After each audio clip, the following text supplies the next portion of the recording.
നമ്മുടെ നാട്ടിലെ 24,000 കോടി രൂപയുടെ മരണ വ്യാപാരത്തെക്കുറിച്ചുള്ള മാരക രാസലഹരികളുടെ വ്യാപനവും ഉപയോഗവും അത് മുഖേന ഉണ്ടാകുന്ന അക്രമങ്ങളും പ്രശ്നങ്ങളുമൊക്കെ ഉണ്ടായപ്പോൾ അതിനെക്കുറിച്ച് ഗൗരവമായിട്ട് ചിന്തിക്കുന്നതിനും അതിന് തടയിടുന്നതിനും അതിന്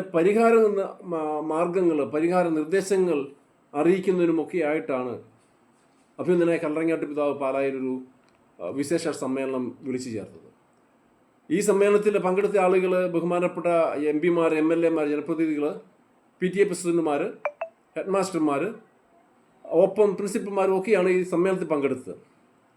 ഈ സമ്മേളനത്തിൽ പങ്കെടുത്തതിലെ ഒരു PC ജോർജിൻ്റെ പ്രസംഗവുമായിട്ട് ബന്ധപ്പെട്ടാണല്ലോ ഇപ്പം വിവാദം വീണ്ടും ഉയർന്നു വന്നിരിക്കുന്നത്.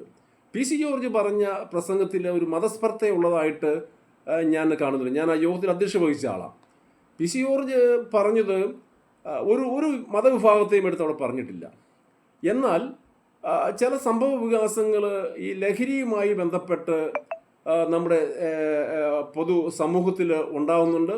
കുഞ്ഞുങ്ങൾ ഈ ലഹരി വാഹകർക്ക് അടിമപ്പെട്ട് അവരുടെ ആളുകളായി മാറി, അവർ ലഹരി ഉപയോക്താക്കളായി മാറി നശിക്കുന്നുണ്ട് എന്നുകൊണ്ട് ഒരു ക്രിസ്ത്യാനിയോ ഒരു മുസ്ലിമിനെയോ അല്ലെ ഒരു ഹിന്ദുവിനെയോ എടുത്തു പറഞ്ഞ് അവിടെ ഒരു സംസാരം ഉണ്ടായിട്ടില്ല. ഒരു വ്യക്തിയോട് ഇന്നതേ നിങ്ങൾ സംസാരിക്കാവുള്ളൂ, നിങ്ങളിൽ നിന്ന് ഞങ്ങൾ ഇന്നതാണ് ആഗ്രഹിക്കുന്നത് എന്ന് നമുക്ക് പറയാനാവില്ല. അപ്പം ലഹരി വസ്തുക്കളുമായിട്ട് ബന്ധപ്പെട്ട വിഷയത്തിൽ ഒരു വിഷയത്തിൽ ശക്തമായ പിന്തുണ അദ്ദേഹം അറിയിച്ചിട്ടുണ്ട്. അദ്ദേഹത്തിൻ്റെ പ്രസംഗം മതസ്പർദ്ധ വളർത്തുന്നതായിട്ട് ഞങ്ങൾക്ക് അത് ഫീൽ ചെയ്തിട്ടില്ല.